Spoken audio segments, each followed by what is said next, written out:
लो जी, स्वागत है आपका बुसान में। आज मैं यहाँ से जा रहा हूँ जापान। अक्सर लोग जापान जाने के लिए जहाज़ का इस्तेमाल करते हैं, लेकिन आज मैं बड़े अलग तरीके से जापान जा रहा हूँ और वो है समुद्री रास्ते से, बाय सी।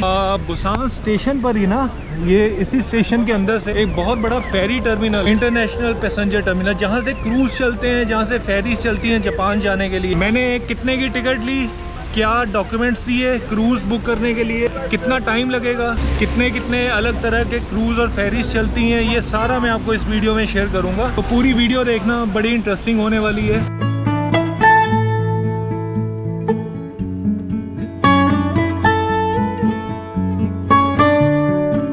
बुसान का मेन बस स्टेशन, मेन जो रेलवे स्टेशन है ना, यही है इंटरनेशनल पैसेंजर टर्मिनल। इसके अंदर से रास्ता जाता है, ठीक है। जब भी आप बुसान स्टेशन पहुंचोगे ना, आपको अंदर एग्ज़िट नंबर 9 या एग्ज़िट नंबर 10 लेना है, जो कि पैसेंजर फेरी टर्मिनल की तरफ आपको लेकर जाएगा। तो ये देखो, ये लिखा हुआ Busan port international passenger terminal. 4 दिनों से बारिश एक बार भी नहीं रुकी है बुसान में। मैं जापान में जा रहा हूँ शिमोनोसेकी। यहाँ से जापान बड़ा नज़दीक है, जैसे यहाँ से शिप चलती हैं। बुसान से जापान पड़ेगा सिर्फ 200 किलोमीटर, मतलब 150 नॉटिकल माइल्स। अब जापान में 2 जगहें हैं जहाँ आप जा सकते हो बुसान से। 2 पोर्ट्स हैं, पहला है फुकोकू पोर्ट और दूसरा है शिमोनोसेकी। अपनी है पुकवान फेरी, ये जो खड़ी हुई है, ठीक है। और ये जो इधर रेड कलर की है, ये है जूनियर बीटल। जूनियर बीटल चलती है 3 बजे और ये पकवान फेरी चलती है शाम को 8 बजे। तो ये आ गए जी हम इनके अराइवल सेक्शन में।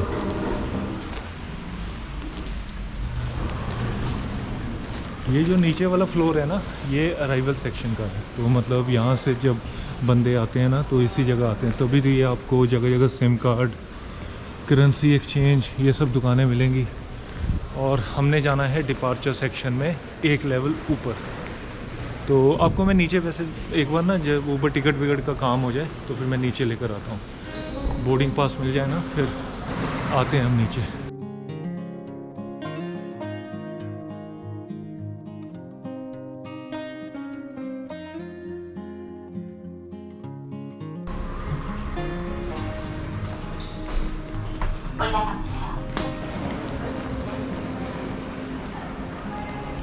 तो जी अब मैं आपको बताता हूँ। ये देखो, ये है ना 2 कंपनियाँ हैं, एक तो है क्वीन बीटल और एक है पुकवान फेरी और 5 स्टार क्रूज़।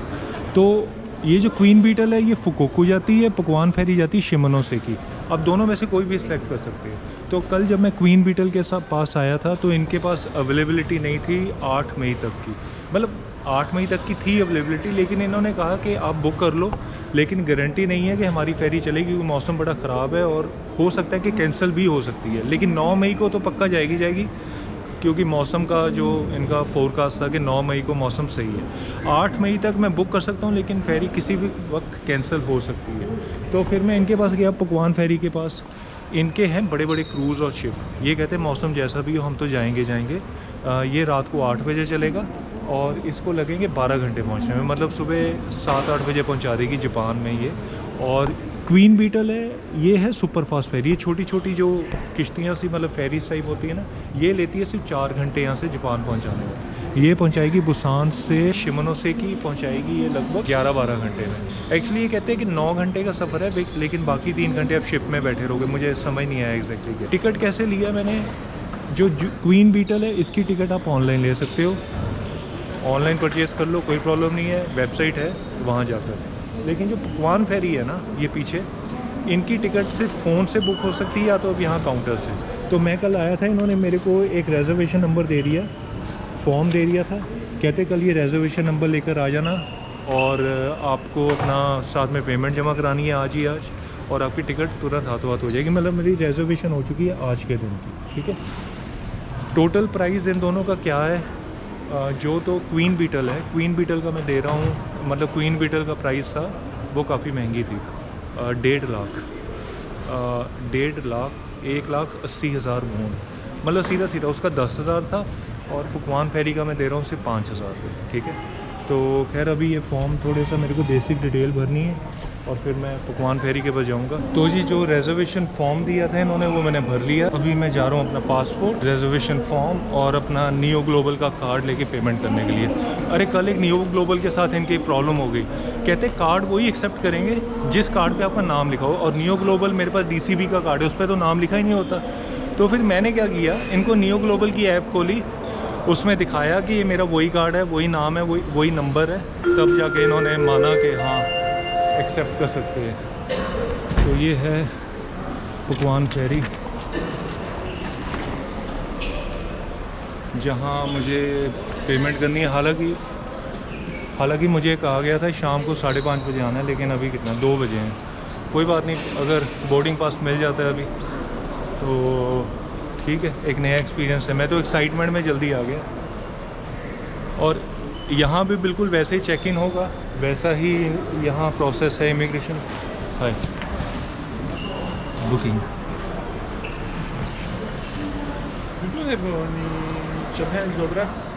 ओह या और बैगेज का आपको बता देता हूँ, 30 किलो अलाउड है मुझे, तो मतलब 2 बैग लेके जा सकता हूँ। 30 किलो से अगर ज़्यादा हर 1 किलो हुआ तो मुझे देना पड़ेगा 10,000 वोन प्रति किलो, मतलब 600 रुपये प्रति किलो। लो जी बोर्डिंग पास मिल चुका है मेरे को बड़ा अच्छा लग रहा है यार, पहली बार बाय सी जा रहा हूँ और उसका बोर्डिंग पास देख रहा हूँ। बहुत अजीब लग रहा है और बहुत अच्छा भी लग रहा है। टिकट देने से पहले इन्होंने मुझसे मेरी रिटर्न टिकट मांगी, ठीक है, तभी टिकट इशू हुई है मुझे। Return ticket in the sense ये कह रहे थे कि जापान से अब बाहर निकलने की कोई भी टिकट दिखाओ, तो मैंने जल्दी रिफंडेबल टिकट बुक कर ली थी जो मुझे इंडिया की, तो मैं जापान से इंडिया दिखा दी। और साथ में फिर आज, ये तो कल की बात है जब इन्होंने मेरी रिजर्वेशन बनाई थी, आज क्या हुआ, अभी जब मैं गया तो अभी इन्होंने मुझसे होटल बुकिंग पूछी, मतलब एड्रेस फिलअप करना था उस फॉर्म पे, तो कहते कोई जापान का एड्रेस लिखो। तो मैंने जल्दी booking.com से कोई एक होटल ढूंढा, उसका एड्रेस लिखा और उसी एड्रेस पे अभी जा रहा हूँ, मतलब उसी को बुक करूँगा। अब ये जो क्वीन बीटल है ना, इसकी मैं ख़ास बात बताता हूँ। ये मुझे कल कहते कि ना, मतलब इन्होंने साफ़ करके बाहर बोर्ड लगाया हुआ है कि हमारी फेरी उस दिन चलेगी भी कि नहीं चलेगी, या हो सकता है समंदर के बीच रास्ते से वापस आ जाएगा अगर रास्ता, मतलब अगर मौसम ख़राब हुआ। जैसे ये देखो, ये नीनागम्नी है त्सुशिमा जाती है, ठीक है, लेकिन नीनागम्नी अभी बंद पड़ी हुई है। बता दूँ 29 अप्रैल से जापान ने सारी क्वारंटाइन कंडीशंस हटा दी हैं, इसलिए बोर्डिंग पास लेने वक्त कोई मुझसे मेरा कोरोना सर्टिफिकेट, कोई रजिस्ट्रेशन नहीं पूछा गया। तो ये है जी नीचे वाला अराइवल सेक्शन, बहुत शानदार है। और ये देखो ये ऊपर क्या बनाया है, इसमें स्पेशली ये दिखाने के लिए लेकर आया हूँ। तो जी मैंने करेंसी एक्सचेंज भी यहाँ करवा ली है। मैंने ना जापानीज़ येन ले लिए हैं, मेरे पास थे पड़े हुए 92,500 कोरियन वॉन के, मुझे मिले हैं 9,000 जापानीज़ येन। 5% के हिसाब से 300 रुपये की कमीशन काटेगी। मैं आपको यहाँ दिखाता हूँ एक अराइवल सेक्शन, बड़ा शानदार सा बना रखा है इन्होंने।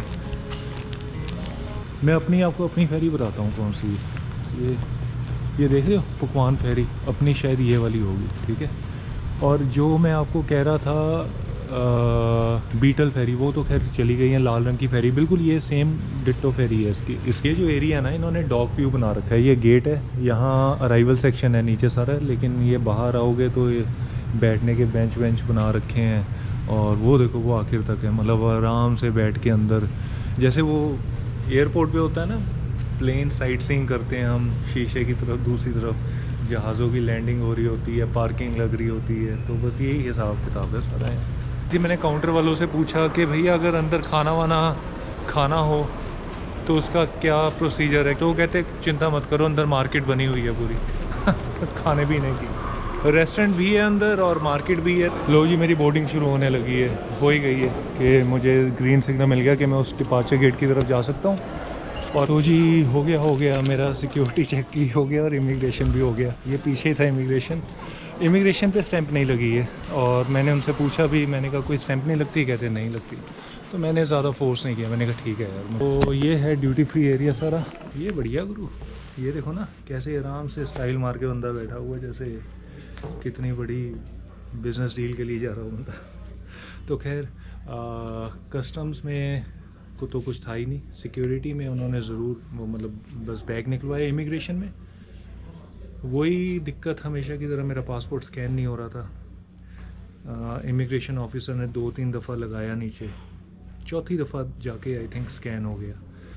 तो फिर जाने वक्त मैंने उससे पूछा, मैंने कहा कोई स्टैंप नहीं लगाओगे क्या? तो कहते नहीं, कोई ज़रूरत नहीं है। मैंने कहा ठीक है। तो ये है सारा एरिया अपना बोर्डिंग एरिया। तो ये मुझे यार बड़ा मतलब ये जो कंफर्टेबल से सोफ़े लगा रखे हैं ना, मुझे अच्छी चीज़ लगी है। देखो मेरा बैग वैग तो पड़ा हुआ है, मेरा पासपोर्ट। बोर्डिंग शुरू हो गई है।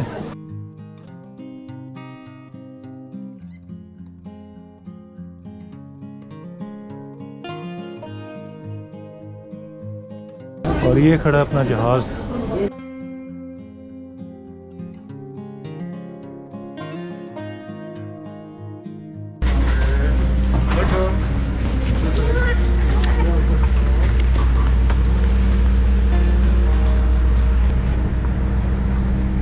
एक खास बात पता क्या लगी, वहाँ जो शिप का कैप्टन था खड़े होके सबको ग्रीट कर रहा था, सबको जापानीज़ भाषा में वेलकम और मुझे इंग्लिश में वेलकम।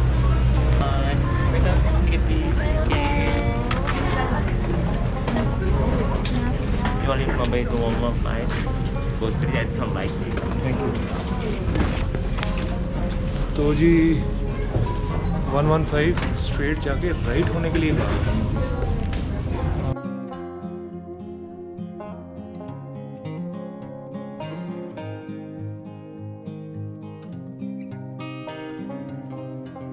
अच्छी स्मेल आ रही है यार। मैं बता नहीं सकता स्मेल कैसी है, लेकिन अच्छी आ रही है।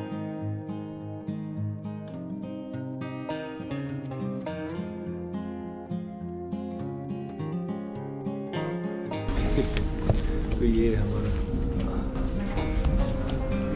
तो ये शिप शुरू हो चुका है। पूरे 9 बज चुके हैं और लोग बाहर नज़ारा देखने आए। एक बार आपको मैं दिखाता हूँ यहाँ से, क्या खूबसूरत लग रहा है। वो ब्रिज देख रहे हो कितना कलरफुल सा, उसी ब्रिज के नीचे से अभी हमें निकलना है। और ये है इस तरफ पोर्ट स्टेशन।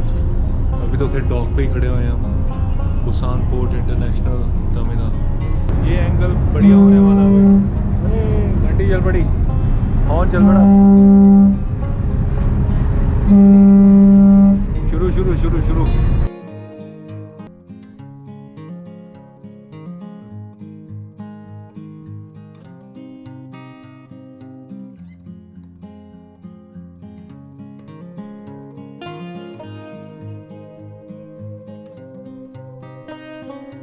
ना मैं आपको एक बार अंदर दिखा देता हूँ। अरे अंदर क्या है। तो अभी हैं हम 3rd फ्लोर पे और ये सारे स्वीट्स हैं, डीलक्स स्वीट्स हैं जो बने हुए, ठीक है। और अब मैं आपको नीचे लेके चलता हूँ अपने वाले एरिया में, 2nd फ्लोर पे। तो हर फ्लोर के यहाँ टॉयलेट्स बने हुए हैं और आप मतलब हर फ्लोर का बंदा अपना अपना यूज़ कर सकता है। के रूम्स बने हुए हैं सारे ऐसे, मतलब मैं आपको अपना दिखा देता हूँ एक बार कैसे हमारे नीचे मैट्स बने हुए हैं। ये है 115 नंबर। हमारे वाले तो मैट्स ऐसे बिछे हुए हैं वहाँ। और उसके बाद यहाँ वॉशरूम है इस तरफ।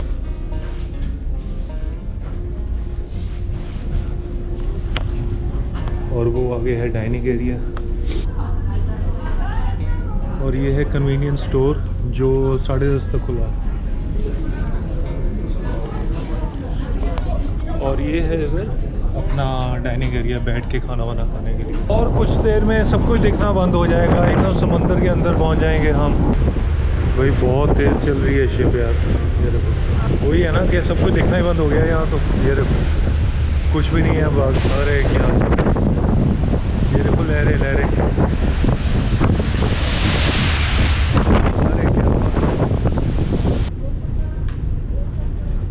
जी सुबह हो चुकी है और 8-9 घंटे बहुत बढ़िया नींद आई यार। मैं आपको बता दूं, हमें ना शिप में 2 फॉर्म दिए गए थे रात को।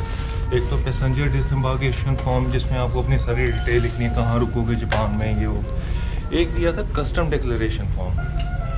उसमें दिक्कत बढ़ गई यार। एक कस्टम डिक्लेरेशन फॉर्म में एक दिक्कत बढ़ी है कि मेरे पास ना कुछ चावल है यार, और उसमें लिखा होता है कि आप जापान में चावल तक नहीं ला सकते हो, ना ही कोई खाने पीने की वस्तु, फ्रूट्स, वेजिटेबल्स, कुछ भी नहीं। तो हालांकि कुक्ड अगर वो चीज़ें तो वो अलग बात है शायद, लेकिन मेरे पास तो पूरा 1 किलो वाला पैक है जो मैं इंडिया से लाया था चावल का। अब वो शायद मुझे यहाँ पता नहीं डिक्लेयर करना पड़ेगा या सरेंडर करना पड़ेगा उसको, मतलब यहाँ कस्टम वालों को देना पड़ेगा। तो इसलिए ना मैंने वो चावल अलग से निकाल लिए, फॉर्म के साथ ही कस्टम वालों को दे दूँगा और फिर वो जैसा बोलेंगे वैसा ठीक है। लेकिन एक चीज़ पता लग गई कि इन देशों में ना आप कोई भी खाने पीने की चीज़ कुछ मतलब ला नहीं सकते हो बाहर।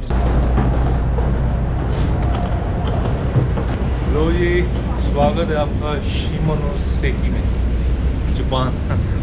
तो बस अभी इमिग्रेशन करवाता हूँ और फिर यार कस्टम वाला पंगा पड़ा हुआ, वो चावल दिखा के फिर आपको बताऊंगा कि क्या कहा कस्टम वालों ने, अलाउड है कि नहीं।